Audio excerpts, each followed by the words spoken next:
Applicant HK10959, can you tell something about yourself? Good afternoon, good day, ma'am. Thank you for giving me a chance to introduce myself in your family, and I hope that you are in a good condition while watching my video. I am Virginia Pumalo, 28 years old, a single, college graduate, and I have an experience as domestic helper in Kingdom of Saudi Arabia, and I serve one elderly woman. My duties and responsibilities to her is to assist her going to hospitals, cook her for food, take a bath, and cleaning her house. And I finish my contract. Thank you. Okay, your name is? Virginia Pumalo, ma'am. Okay, Virginia, how old are you right now? 28 years old, ma'am. Still single? Yes, ma'am. Without a kids and a husband? Yes, ma'am. Okay. What is your religion? Roman Catholic, ma'am. Okay, your educational background? A college graduate, ma'am. What did you took up before? Bachelor of Science, Business in Administration, major in Management. Okay, how many siblings do you have? None, ma'am. How many brothers and sisters?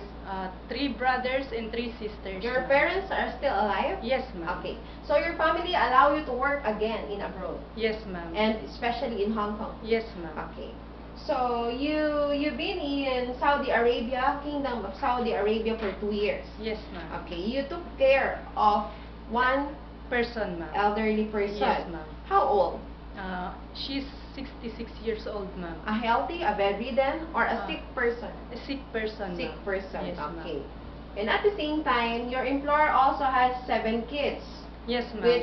Which is that time, all of them are adults? Yes, ma'am. Okay. So,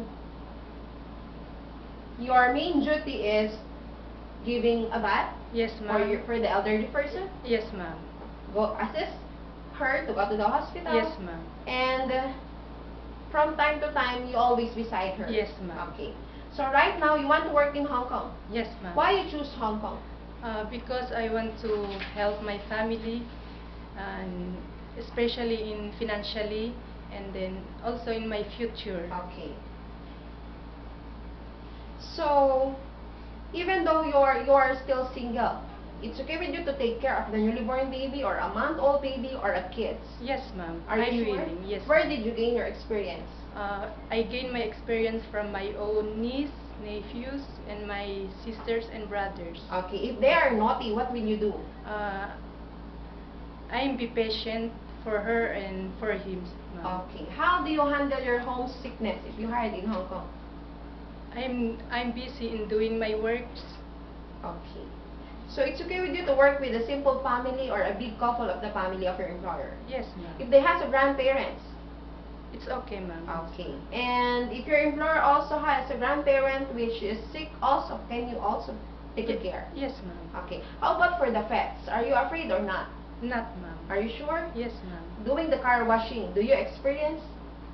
No, ma'am, but I'm willing to learn. Yes. Cooking Chinese food, you can? Yes, ma'am, but I'm willing to learn in how to cook further foods. Okay. Can you give a short message to your prospective employer if they are listening you or watching you right now? Good day, ma'am. Please give me a chance to work in your family, and then I hope that all my duties and responsibilities I will do it for my... To your family? Yes, to your family, ma'am. Okay. Thank you and God. Yes. Okay. Your name is? Virginia Pumalo, ma'am. Okay. For how long that you want to work to your employer in Hong Kong? As long as they want me To hire. to hire. Do you think that your employer will like you? Yes, ma'am. Okay. Miss Virginia, thank you for video presentation and good luck.